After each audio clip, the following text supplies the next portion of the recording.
Hello बच्चों, let us see the question. The question says which is not true regarding the following reaction. तो हमें एक reaction दी गई है, उसके रिगार्डिंग हमको चार ऑप्शन दिए गए, हमको आइडेंटिफाई करना है कि कौन सा ट्रू नहीं है। तो अगर यहाँ पे देखें रिएक्शन क्या है, रिएक्शन में दिया गया है chromium hydroxide is treated with H2O2 that is hydrogen peroxide in presence of NaOH। ठीक है, यानी कि क्रोमियम हाइड्रोक्साइड की रिएक्शन हम किससे करा रहे हैं, हाइड्रोजन परऑक्साइड से करा रहे हैं इन बेसिक मीडियम या फिर इन प्रेजेंस ऑफ NaOH से करा रहे हैं। तो सबसे पहले इस बच्चों क्या करेंगे, हम इस रिएक्शन को देखेंगे। इस रिएक्शन को हम पहले लिखेंगे यहाँ पे। तो अगर हम बात करें इस रिएक्शन की, रिएक्शन कैसे हो रही होगी, फिर कैसे टेक प्लेस करेगी। तो क्रोमियम हाइड्रोक्साइड क्या होता है बच्चों, क्रोमियम हाइड्रोक्साइड हमारा होता है दैट इज CrOH का होल थ्राइस। ठीक, ये किससे रिएक्ट कर रहा है, ये रिएक्ट कर रहा है hydrogen peroxide say that is H2O2 in presence of sodium hydroxide that is NaOH। ठीक है, और इनसे जब रिएक्शन होगी तो यहाँ से क्या मिलेगा हमें, तो ये रिएक्ट करके हमें क्या देते हैं, सोडियम क्रोमेट देते हैं दैट इज Na2CrO4।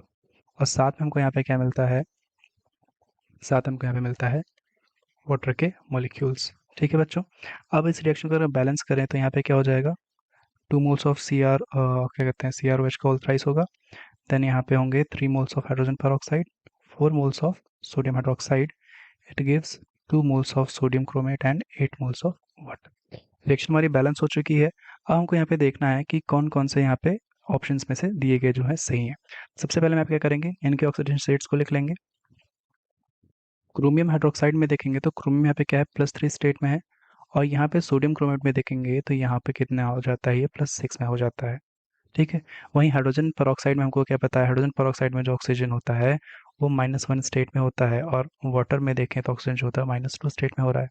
अब अगर यहाँ पे देखेंगे तो क्रोमियम में क्या चेंज हो रहा है, क्रोमियम हाइड्रोक्साइड क्या हो रहा है, Cr+3 से +6 में जा रहा है।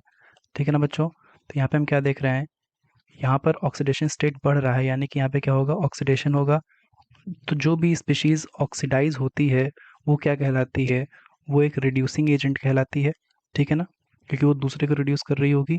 वही अगर हम देखें हाइड्रोजन पेरोक्साइड में, तो हाइड्रोजन पेरोक्साइड में क्या हो रहा है, -1 से -2 हो रहा है। -1 से -2 होने का क्या मतलब है, यहाँ पे गेन ऑफ इलेक्ट्रॉन हो रहा है, इलेक्ट्रॉन्स को गेन करेगा। इलेक्ट्रॉन्स को गेन करने का मतलब क्या होता है, रिडक्शन होता है। तो जो भी स्पीशीज रिडक्शन करती है उसको हम क्या बोलते हैं, उसको हम ऑक्सीडाइजिंग एजेंट बोलते हैं। ठीक है बच्चों, इतना हो गया। फिर वहीं अगर हम बात करें क्या, कुछ इनके कैरेक्टरिस्टिक्स की अगर हम बात करें, तो यहाँ पर जो सोडियम क्रोमेट बनता है, यहाँ पर जो ये सोडियम क्रोमेट बनता है, ये हमारा क्या होता है, ये एक येलो कलर का सॉल्यूशन होता है। येलो कलर का सॉल्यूशन होता है, और ये क्या होता है, it is soluble in it is soluble in NaOH। और ये NaOH में क्या होता है, सोल्यूबल भी होता है। ठीक है ना बच्चों, तो अगर यहाँ पे हम क्या देखें, ऑप्शन ए देखें कि chromium hydroxide precipitate is converted into soluble chromate, यहाँ पे क्रोमेट होगा। तो बिल्कुल ऑप्शन ए बिल्कुल ही करेक्ट है। फिर the solution turns blue, sorry solution turns yellow, तो हमने देखा कि हाँ यहाँ पे येलो कलर का ही सॉल्यूशन मिलता है, तो ऑप्शन बी भी करेक्ट है। फिर थर्ड ऑप्शन में है oxidation state of chromium is change from +3 to +6, तो +3 से +6 चेंज हो रहा है क्रोमियम का ऑक्सीडेशन स्टेट, तो ऑप्शन सी भी करेक्ट हो जाएगा।